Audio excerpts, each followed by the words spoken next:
Forum économique mondial revient en Afrique du Sud 2 ans après, réunissant plus de 1000 participants, dont des chefs d'entreprise et de jeunes entrepreneurs du monde entier dans ce pays en quête d'investissement.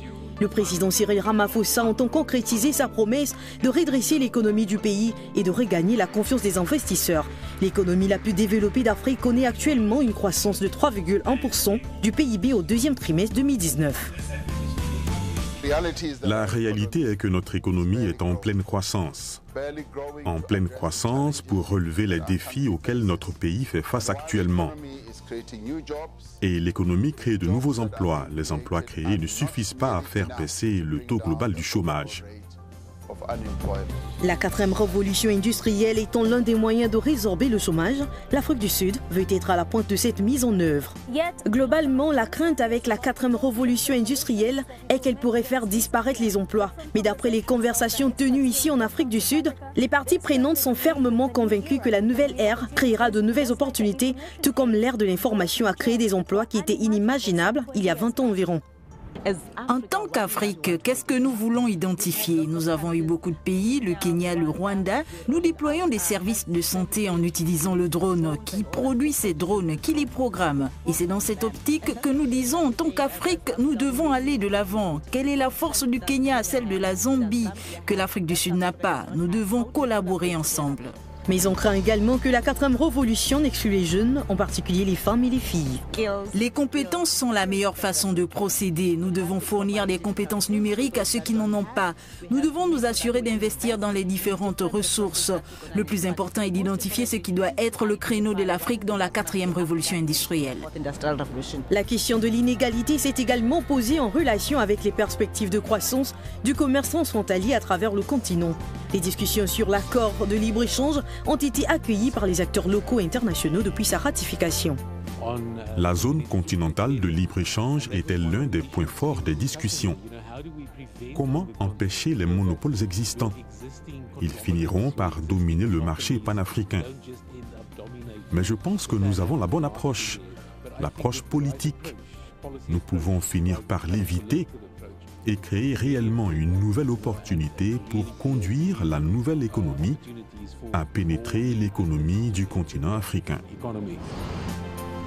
Que signifient les défis actuels de la cohésion sociale pour les investisseurs établis et les nouveaux investisseurs en Afrique subsaharienne?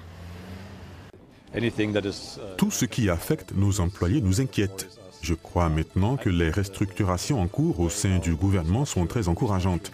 Nous avons beaucoup de problèmes dans ce pays qui doivent être réglés, qu'il s'agisse d'entités appartenant à l'État, mais aussi de la criminalité, du chômage. L'industrie seule ne peut pas le faire et la politique seule ne peut pas non plus le faire. Donc cela nous affecte, mais je crois toujours que l'Afrique du Sud est la meilleure base manufacturière que nous ayons dans le groupe. Alors j'adore être ici.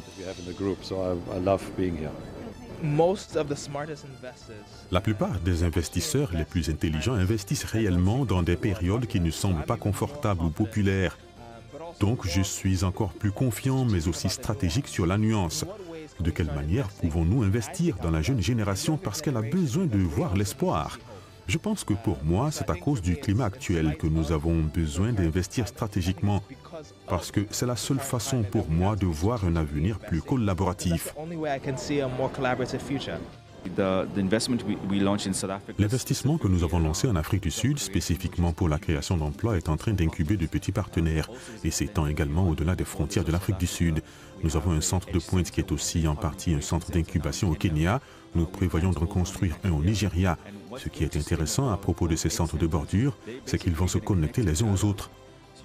Il y a donc des startups qui vont s'installer en Afrique de l'Est ou au Kenya, par exemple, en collaboration avec des startups en Afrique du Sud et en Afrique de l'Ouest à Lagos, parce que la solution devient alors la solution d'un continent par opposition à des solutions qui sont disponibles que sur le marché pour lequel vous les développez.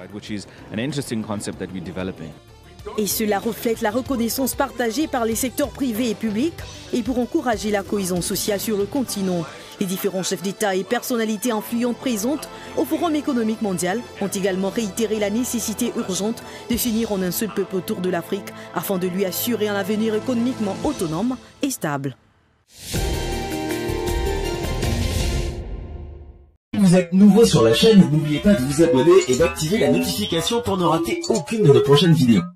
Vous êtes nouveau sur la chaîne, n'oubliez pas de vous abonner et d'activer la notification pour ne rater aucune de nos prochaines vidéos.